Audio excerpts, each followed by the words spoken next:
நீண்ட ஆயுளோடும், நல்ல சுகத்தோடும், மனம் நிறைந்த மகிழ்ச்சியோடும், எப்பொழுதும் இன்பமாய் இருக்க, கடவுளை பிரார்த்திக் கொண்டு தெய்வீக களஞ்சியம் சேனலுக்கு உங்களை அன்போடு வரவேற்கிறேன்.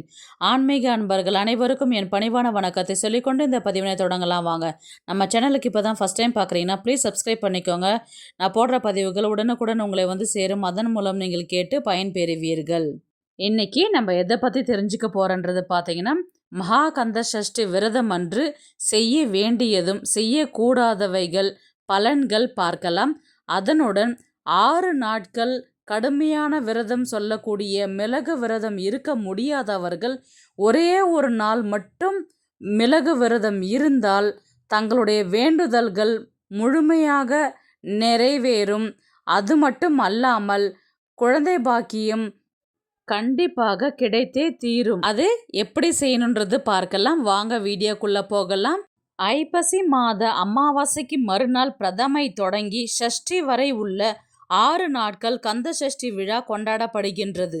முருகப்பெருமான் சூரபத்மனை வதம் செய்து மயிலாகவும் சேவலாகவும் ஆட்கொண்ட தலமான திருச்செந்தூர் தலத்தில் மட்டும் சூரசம்ஹாரத்திற்கு மறுநாள் நடக்கும் முருகன் தெய்வானை திருக்கல்யாணத்திற்கு பிறகே விரதம் நிறைவு செய்யப்படுகின்றது.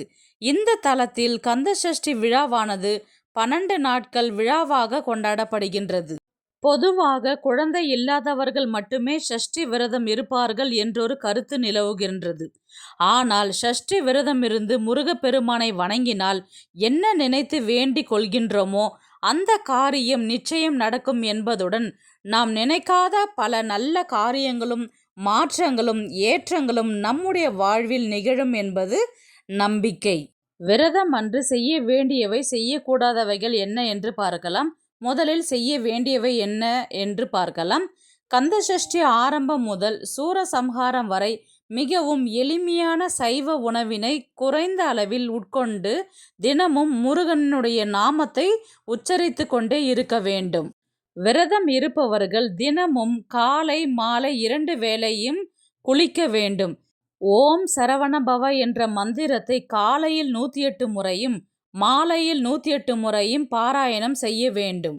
தினமும் அருகில் உள்ள முருகன் கோவிலுக்கு சென்று தரிசனம் செய்வதும் கந்த புராணத்தை கேட்பதும் படிப்பதும் சிறப்பு.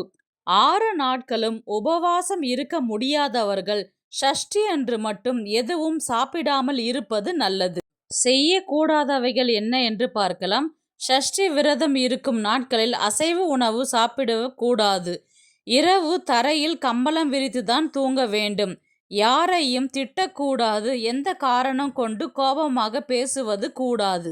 அதிலும் குறிப்பாக அனைத்தையும் விட மிக முக்கியமானது பார்த்தீங்கன்னா, காப்பு கட்டியோ அல்லது காப்பு கட்டாமலோ விரதம் இருப்பவர்கள் மனதில் எந்தவித கவலையோ சந்தேகமோ இல்லாமல் சந்தோஷமான மனதுடன் விரதம் இருக்க வேண்டும்.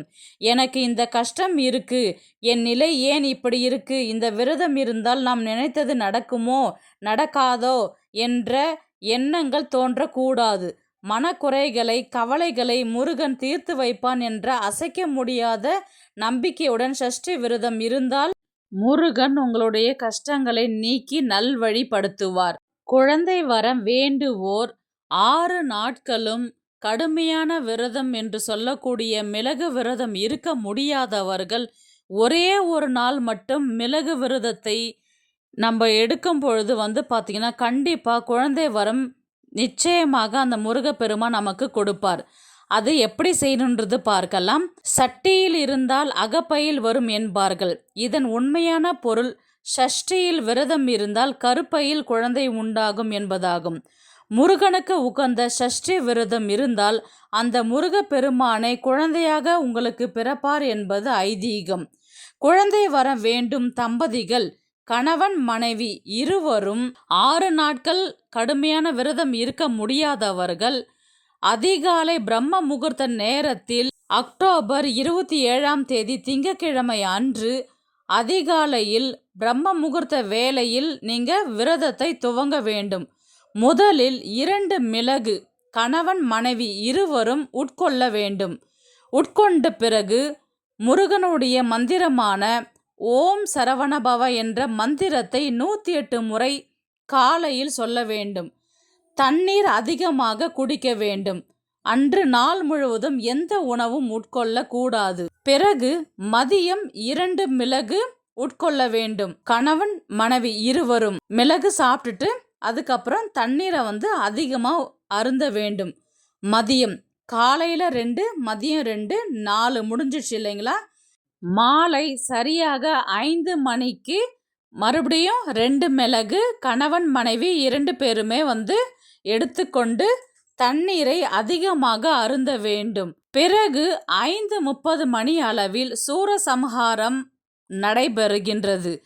7 மணிக்குள் சூரசம்ஹாரம் நிறைவுற்ற பின் குளிச்சுட்டு 2 பேருமே 108 முறை முருகன் மந்திரத்தை உச்சரிச்சுட்டு தீபதூப ஆராதனைகள் செய்து அன்று விரதத்தை நிறைவு செய்து அடுத்த நாள் காலையில் கோவிலுக்கு சென்று முருகன் தெய்வானையுடைய திருமணத்தை பார்த்துட்டு நீங்கள் விரதத்தை நிறைவு செய்து கொள்ளலாம். அல்லது கோவிலுக்கு சென்று நெய் தீபம் ஏற்றி விரதத்தை நிறைவு செய்து கொள்ளலாம். இந்த மாதிரி செய்யும் பொழுது பார்த்தீங்கன்னா கண்டிப்பாக குழந்தை வரம் அந்த தம்பதிகளுக்கு கிடைக்கும் என்பது ஐதீகம். முருகனை நினைத்து நாம் மனதார வழிபடும் பொழுது அவர் நம் குறைகளை ஏற்று நமக்கான அருளை தருவார் என்பது எந்த சந்தேகமும் கிடையாது.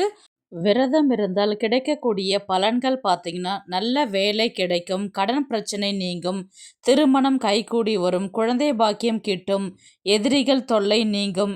இந்த வீடியோ உங்களுக்கு பிடிச்சிருக்குன்னு நினைக்கிறேன். இது போன்ற ஆன்மீக தகவல்களுக்கு நம்முடைய தெய்வீக கலைஞன் சேனலை சப்ஸ்கிரைப் பண்ணிக்கோங்க. நெக்ஸ்ட் ஒரு நல்ல பதிவில் சந்திக்கலாம். உங்களிடமிருந்து விடைபெறுவது உங்கள் புனிதவதி.